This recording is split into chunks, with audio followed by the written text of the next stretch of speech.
let's actually go on talking about sucking it up. Big up blood clot Shane Gillis. Big up blood clot Shane Gillis. Shane Gillis decided to let everybody know exactly why he decided to not go and perform at the Riyadh Comedy Festival, which is happening, I think, this weekend or next week sometime. Anyway, the next couple of days, Riyadh Comedy Festival in Saudi Arabia is kicking off, and it's caused a bit of a controversy within the stand-up community scene, because obviously most of you guys know about the human rights atrocities that Saudi Arabia government kind of has done over the years, and a lot of people are essentially coming to the conclusion that a lot of these initiatives that Saudi Arabia are doing, such as comedy festivals and other types of festivals as well, like DJs and stuff and music and shit, is mostly an attempt for them to whitewash some of their human rights violations and to make Saudi Arabia a more appealing destination for foreigners to go to, and to not kind of highlight any of the bad things that may have done. So essentially they're using comedians as a way to kind of push that message out there, which in turn turns comedians into being propagandist tools. But a lot of stand-up comedians don't see it that way. Some of them obviously that have agreed to go to the Riyadh Comedy Festival are just caring about the bag, which has kind of shocked and appalled a lot of comedy fans. Not me myself, but some comedy fans have been shocked by just how money hungry, money motivated a lot of comedians are, especially some of the more richer ones, or the ones who you would imagine are more well off and could afford to maybe say no. But some of them have said yes. So it'll be interesting to hear how Shane Gillis makes sense of the reason why he said no. Let's play this clip of Shane Gillis telling us about why he decided not to perform at the Riyadh Comedy Festival. What? Where? Why? Saudi Arabia and UAE or Dubai. Dubai? I think I'm gonna pass. Yeah. For the troops? Is it for the troops? Not for the troops. What? It's for the Saudis. For the Saudi princes? Yeah, and everyone's like, yeah, you should do it. Everyone's doing it. It's like, for Saudis? Yeah. Weren't those the 9/11 guys? Riyadh Comedy Festival, and here we go. Andrew Schultz, Aziz Ansari, Bill, Jim Jeffries, Jimmy Carr, Joe Coy, Kevin Hart. Sam. We got people. People have been going, oh, how dare you go over there after? Oh, they killed a reporter. That was the big one. There's been a reporter who they killed. One reporter was killed by the government.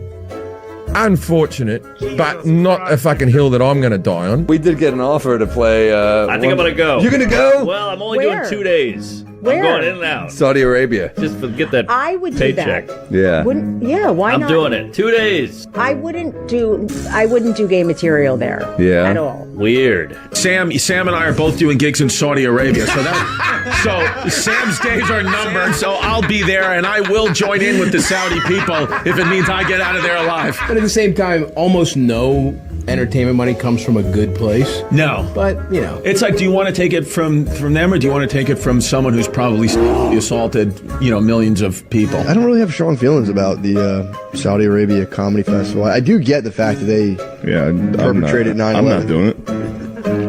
That is good. I admire that. Then they doubled the bag, and I was like, sorry, just go on Google, Big. Who really did 9/11? I'm not doing it. Just be like, okay, fine, never mind. Yeah. They doubled the bag, the princes? It was a significant bag. What? Yeah, but I'd already said no. I took a principled stand. Yo, big up Shane Gillis, man. Big up Shane Gillis, because as I said before, this particular pod, I am a big hater of like hypothetical questions, hypothetical debates. Would you do X, Y, and Z for like £100? Would you do X, Y, and Z for $1 million? Right? I hate those debates, because those debates don't really tell you. They don't really like illustrate how hard it would be to reject some of those insane proposals, because the money's not right in front of you. Everyone's got a principled, moral, rational, logical stance, sensible, common sense stance, when they're just, doing the hypothetical while they're an after somewhere, sniffing fucking standard of lines. But it's completely different if somebody's actually got that money in a bag, in a briefcase right in front of you, and telling you, hey, will you perform for my country? Will you perform for my government for an hour if I give you $1.5 million in cash? Will you do it? And you have to sit there, look at it, and really then come to a decision. And most people wouldn't come to that principled decision. They would just take the bag, because why the fuck not? The thing that really surprised me, and let's not even talk about the, human rights violations and stuff, whatever, right? You know what's really surprising when it comes to comedians and this whole Riyadh Comedy Festival thing? The most surprising thing for me is just how unable, and I think I've said it before in the past, right?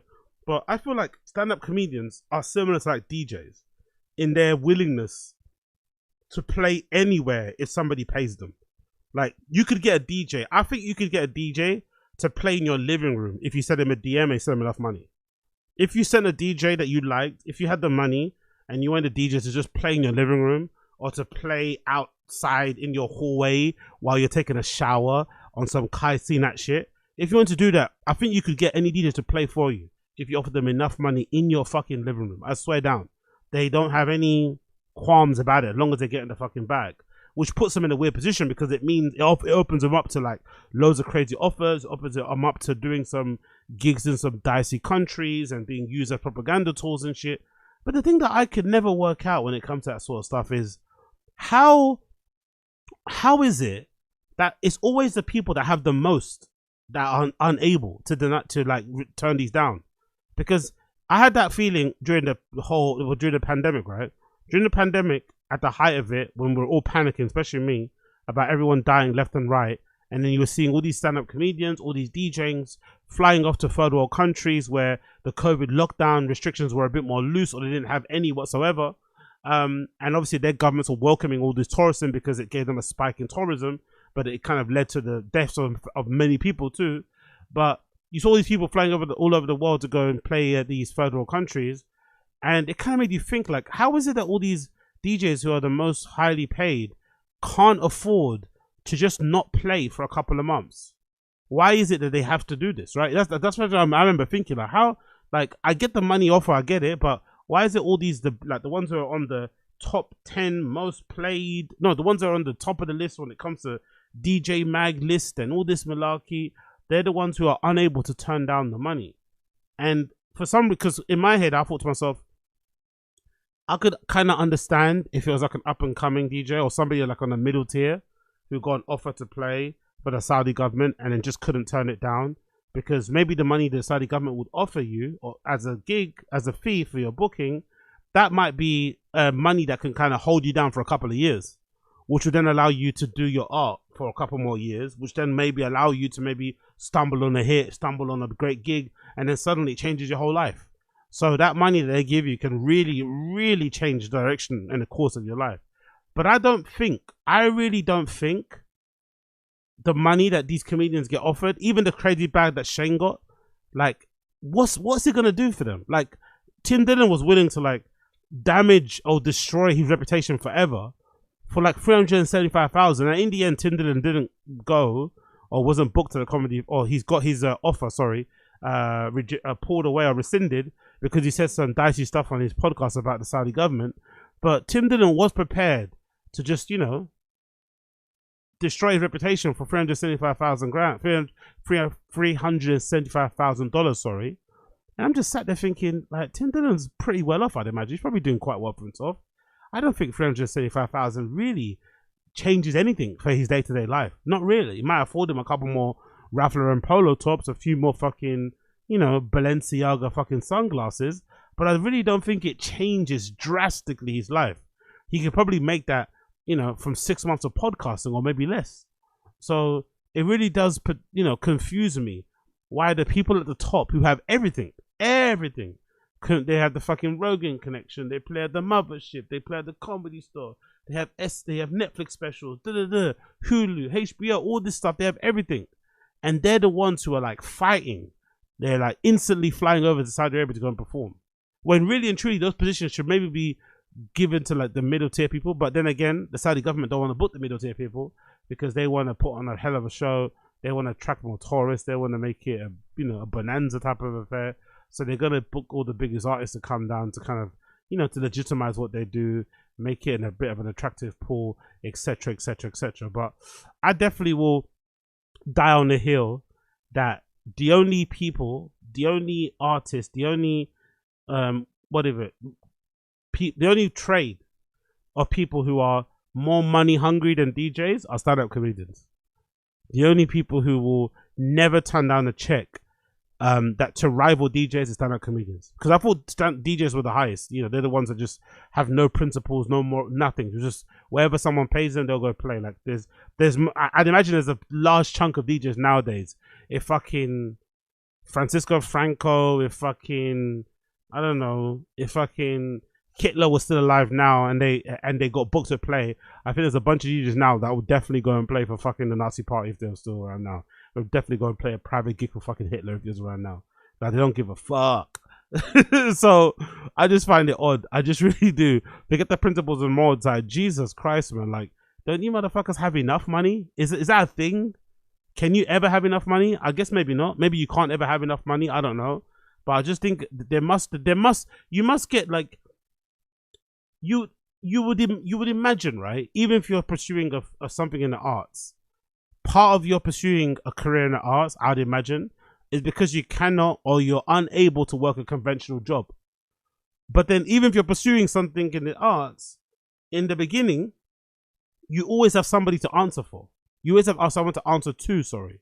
Surely I would imagine part of like being on the grind and pursuing something and working hard is to get to a point where you don't have to answer to too many people anymore. You might have to answer to some, but not as many as did in the beginning or in the middle of your career. You want to get to the point where you're the one dictating terms, right? You want to get to that kind of point. And that's the real goal, really, after a certain point. The money doesn't really do anything. You know, you probably had enough Ferraris. You probably went on enough fucking trips to fucking Santorini. There's probably not enough, you know, you've done it all, Cabo, whatever. But I guess with some people, that's not really the game. Maybe some people, the money is the most important thing and other parts of the job don't really fucking matter. But I've just found that stuff interesting to kind of observe, because as you can see from the website, when you go on the Riyadh Comedy Festival website, like, all the people performing are people that you would say are probably good, you know, financially, you'd imagine. Even career-wise, you say they're probably doing good for themselves. Jeff Ross and Friends, Dave Chappelle, Gabriel Iglesias, who else I recognize here? Maybe Jessica Kirsten, not so much, because she's like, you know, I'd say a bit, also underground, but she's coming up. Aziz Ansari, Kevin Hart, for fuck's sake.